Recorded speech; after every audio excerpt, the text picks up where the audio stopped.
Hi welcome to మనం TV. నేను మీ మనోజ్. మావోయిస్టులు ఒక బ్రేకింగ్ న్యూస్ లాంటి వార్త చెప్పారు. సో ఇప్పటికే తాజాగా ఒక లేఖ రిలీజ్ చేశారు. ఇకపై మేము ఆయుధాలు పట్టుకోము, మమ్మల్ని వేధించకండి అంటూ వాళ్ళు ఒక లేఖ రాసిన పరిస్థితి. సో ఆ లేఖ మీకు క్రిస్టల్ క్లియర్గా అర్థమయ్యేలా చెప్తా. అండ్ దేశం ప్రపంచంలో మారుతున్న పరిస్థితులను అంచనా వేస్తూ ఆయుధాలు త్యజించడం అంటే వదిలేయడం ద్వారా సాయుధ పోరాటాన్ని తాత్కాలికంగా నిలిపివేయాలని కూడా మా పార్టీ కేంద్ర కమిటీ పొలిట్ బ్యూరో సభ్యుడు కామ్రేడ్ సోను దాదా తీసుకున్న నిర్ణయాన్ని మేము స్వాగతిస్తున్నాం. కమిటీ సభ్యులు నితీష్ దాదా, చంద్రన్న ఇటీవల ఈ నిర్ణయాన్ని సమర్థించారు. So MMC special zonal committee సైతం తుపాకులు కూడా మా దగ్గర నుంచి వదిలేయాలని భావిస్తోంది. అయితే 3 రాష్ట్రాల ప్రభుత్వాలు, ఇటు మధ్యప్రదేశ్ కావచ్చు, ఛత్తీస్గఢ్ కావచ్చు, అండ్ ఇటు ఏపీ తెలంగాణ కావచ్చు, సో ఈ ఏరియాలో ఈ బెల్ట్లో ఎవరైతే ఉంటారో సో వాళ్ళందరినీ కూడా కూంబింగ్, ఎవరైతే పోలీసులు భద్రతా బలగాలు చేస్తూ ఉంటాయి ఆ కూంబింగ్ వెంటనే నిలిపివేయాలని కూడా వీళ్ళందరూ కలిసి ఉమ్మడిగా లేఖ రాసిన పరిస్థితి.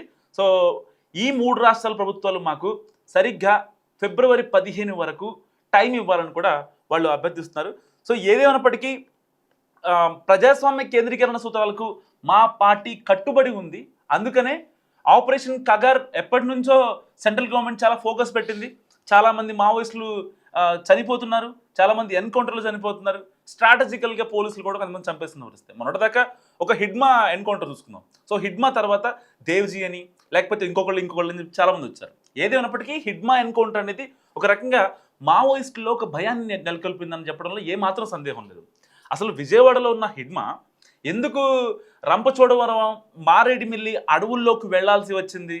హాస్పిటల్లో 30 మంది సెక్యూరిటీతో, 30 మంది మావోయిస్టులతో స్పెషల్ సెక్యూరిటీ అంటే ఒక రకంగా 30 మంది సెక్యూరిటీ అంటే ఒక మావోయిస్ట్కి, హిడ్మాకి ఒక డిఐజీ, డీజీపీ ర్యాంకులు ఉన్న వాళ్ళకి కూడా అంత ఆ లెవెల్లో సెక్యూరిటీ ఉండదు బేసిక్గా. సో అలాంటి సెక్యూరిటీ ఉన్న వ్యక్తిని పోలీసులు ఎలా ట్రాక్ చేశారు? రంపచోడవరం తీసుకెళ్ళి అక్కడ ఎన్కౌంటర్ అని చెప్పి చిత్రీకరించడం. సో ఇలాంటి చాలా ఎలిగేషన్స్ వచ్చాయి. చాలామంది బయటకు వచ్చి మాట్లాడుతున్నారు. ఎవరైతే అర్బన్ నక్సలైట్లు కావచ్చు, లేకపోతే మావోయిజం భావాలు నచ్చిన వాళ్ళు ఎవరైతే ఉంటారో వాళ్ళందరూ బయటకు వచ్చి మాట్లాడుతున్నారు. ఎట్టి పరిస్థితుల్లో హిడ్మాకి జరిగింది ఎన్కౌంటర్ కాదు, కావాలని చంపేశారు, మావోయిస్టులో ఒక భయం రావడం కోసం చంపేశారని చెప్పి చాలామంది నిపుణులు కూడా మాట్లాడుతున్న పరిస్థితి. సో ఏదేమైనప్పటికీ మావోయిస్టులు రాసిన లేఖ నిజంగా సోషల్ మీడియా తెగ వైరల్ అవుతుంది. ఎందుకంటే ప్రజాస్వామ్యం ప్రభుత్వం ఉన్నప్పటికీ మారుతున్న పరిణామాల దృష్ట్యా సో మనం మన జీవన విధానాలని మెరుగుపరుచుకోవాల్సిన అవసరం ఉంది. ఎప్పుడో మా తాతోళ్ళు మీసాలకి సంపంగి నూనె రాశారు, ఇప్పుడు నేను కూడా రాస్తానంటే కుదరదు కదా. సో అంటే మన ఆర్థిక పరిస్థితులు, మనం ఉండే విధానాలు, సో మనం వెళ్ళే ఆ రూట్లను బట్టి కొన్ని ఫ్యాక్టర్స్ డిపెండ్ అవుతూ ఉంటాయి మన లైఫ్ మీద. సో గతంలో ఇలా చేసాము, ఇప్పుడు ఇలాగే చేస్తామంటే సో మారుతున్న పరిణామాలను బట్టి కొన్ని కరెక్ట్ కావు. సో మరి ఇలాంటి నేపథ్యంలో మావోయిస్టులు కూడా ఒక రకంగా మారిపోయారా అంటే నిజంగా మారిపోయారన్న సమాధానం వినిపిస్తుంది. ఇప్పటికే ఏదైతే గెరిల్లా ఉత్సవాలు ఉంటాయో, హిడ్మా అధినేత కదా ఈ గెరిల్లా వారికి, సో ఆ గెరిల్లా ఉత్సవాలు కూడా మేము నిర్వహించము. డిసెంబర్ 15 నాకు తెలిసి ఆ టైంలోనే వీళ్ళు మావోయిస్టు వారోత్సవాలు కానీ, ఈ గెరిల్లా ఉత్సవాలు కానీ అంటే ఇయర్కి ఒకసారి వీళ్ళు నిర్వహిస్తూ ఉంటారు. సో అలాంటి ఉత్సవాలు కూడా మేము ఎలాంటివి కూడా చెయ్యము. మాకు సరిగ్గా ఫిబ్రవరి 15 వరకు మాకు సమయం ఇవ్వండి. ఎందుకు సమయం ఇవ్వమని కోరుతున్నామంటే దానికి కూడా ఒక చిన్న ఎక్స్ప్లెనేషన్ ఇచ్చారు మావోయిస్టులు, కేంద్ర కమిటీ సభ్యులు కావచ్చు, ఇంకా అయితే గ్రౌండ్లో అడవుల్లో ఉండే మావోయిస్టులు కావచ్చు. సో ఎవరైతే మా టీం ఇంకా ఉంటుందో, సో ఇప్పటికే హిడ్మా ఎన్కౌంటర్లో దాదాపుగా స్ప్లిట్ అయిపోయింది మావోయిజం ఈ టీం అనేది. సో ఇంతకుముందు అందరూ కలిసి ఉండేవాళ్ళు. ఎప్పుడైతే హిడ్మా ఎన్కౌంటర్ జరిగిందో దాని తర్వాత 2 టీములుగా ఏర్పడ్డాయి. సో హిడ్మా చావుకి సహకరించిన వాళ్ళు ఒక టీం అయిపోయారు. వాళ్ళు ఇప్పుడు పోలీసుల కస్టడీలో ఉన్నారు. రిమైనింగ్ ఏదైతే టీం ఉందో వాళ్ళంతా కూడా ఇప్పుడు గ్రౌండ్లో ఉన్నారు, అడవుల్లో ఉన్నారు. సో వాళ్ళు ఇప్పుడు ఏం చేయాలో పాలుపోని సిచ్యువేషన్. పోనీ ఒక రకంగా మేమే వెళ్ళాలా గ్రౌండ్కి, లేదంటే పోలీసులకి వెళ్ళి లొంగిపోవాలా అన్న విషయం కూడా ఏం అర్థం కాని సిచ్యువేషన్. ఒకవేళ బయటకు వస్తే చంపేస్తారు, లేదు బయటికి రాలేదా అడవుల్లోనే ఉన్నామా కూంబింగ్ అంటూ చంపేస్తున్నారు. ఒక స్టేట్ కాదు, 2 స్టేట్లు కాదు, 3-4 స్టేట్లు ఒక అడవిలో జల్లెడ పడితే ఎన్ని రోజులు ఉంటుంది దాని ఇంపాక్ట్? మహా అయితే 1 వీక్, లేదంటే 10 డేస్.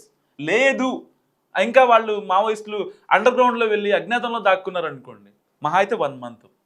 సో ఈజీగా చంపేస్తారు. సో ఎట్టి పరిస్థితుల్లో ఇవన్నీ అనలైజ్ చేసుకున్న హిడ్మా ఎన్కౌంటర్ కావచ్చు, తర్వాత దేవ్జీ మాట్లాడడం కావచ్చు, అంతకుముందు మల్లోజు వెంకటరమణ ఒక వీడియో రిలీజ్ చేయడం కావచ్చు, సో ఇవన్నీ బేరీజ్ వేసుకున్న మావోయిస్టులు సో కేంద్ర కమిటీతో కాంటాక్ట్ అయ్యి ఎట్టి పరిస్థితుల్లో సరే ఆపరేషన్ కాగా జరుగుతుంది, ఇటు మనమే ఆపేస్తే ఒక రకంగా కేంద్రానికి భయపడినట్టు ఉంటుంది. సో దానికి సంబంధించిన పారితోషికాలు ఏమైనా ఉంటాయి సెంట్రల్ గవర్నమెంట్ నుంచి కావచ్చు, స్టేట్ గవర్నమెంట్ నుంచి కావచ్చు.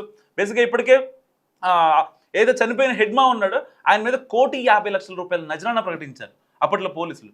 ఉమ్మడి దాదాపుగా 3 రాష్ట్రాలు, ఛత్తీస్గఢ్ కావచ్చు, ఒరిస్సా కావచ్చు, ఇటు తెలంగాణ కావచ్చు, ఆంధ్రప్రదేశ్ కావచ్చు, కొత్త నజరానా ప్రకటించింది. ఒకవేళ అన్నీ అనుకున్నట్టుగా హెడ్మా వాళ్ళ మమ్మీ చెప్పినట్టుగా ఆయన కనుక పోలీసులు లొంగిపోయి ఉంటే, ఛత్తీస్గఢ్ ప్రభుత్వానికి సుక్మా జిల్లాలో ఆయన స్వగ్రామం, ఆ జిల్లాలో కనుక ఆయన లొంగిపోయి ఉంటే ఇవాళ నిజంగా పిల్లలతో బంగారు లాంటి లైఫ్ లీడ్ చేసేవాడేమో. కానీ ఆయన చంపడానికి రీజన్ ఏంటి? ఎన్కౌంటర్ అని చెప్తున్నారు పోలీసులు. సో స్పాట్లో ఉన్నది అక్కడ హిడ్మా వాళ్ళ వైఫ్ అండ్ అతనికి అనుచరులు ఒక 4 ఉన్నారు. వాళ్ళందరినీ స్పాట్లో చంపేశారు. కానీ హిడ్మా తరపున ఏం జరిగిందో చెప్పడానికి ఎవరు లేరు స్పాట్లో. ఏదైనప్పటికీ మావోయిస్టులు ఇవన్నీ బేరీజ్ వేసుకున్నారు. సో రీసెంట్గా కూడా హిడ్మా ఎన్కౌంటర్ తర్వాత ఏదైతే 6 మావోయిస్టులు చనిపోయారో, మళ్ళీ దాని తర్వాత సెకండ్ డే 24 అవర్స్ గడవకు ముందే విత్ ఇన్ 24 అవర్స్లో 7 మావోయిస్టులను ఎన్కౌంటర్ చేశారు పోలీసులు రంపచోడవరంలో, సేమ్ స్పాట్లోనే. దాని తర్వాత విజయవాడలో ఇంకా కాకినాడలో దాదాపుగా 34 మంది మావోయిస్టులని గ్రేహౌండ్స్ బలాలు కావచ్చు, ఆక్టోపస్ దళాలు కావచ్చు, వీళ్ళందరూ అదుపులో తీసుకున్నారు. ఇలాంటివి ఇన్ని కాన్సిక్వెన్సెస్ జరుగుతున్నప్పుడు ఎలాగైనా సరే మా ప్రాణాలు మేము కాపాడుకోవాలి, ఎలాంటి ఇబ్బంది పడకూడదు. సో ఒకవేళ మనంతటికి మనమే లొంగిపోతే రేపొద్దు నుంచి ఎంతో కొంత వాళ్ళ దగ్గర సెంట్రల్ గవర్నమెంట్ నుంచి రెమ్యూనరేషన్ ఏదో ఒకటి ఇస్తారనమాట.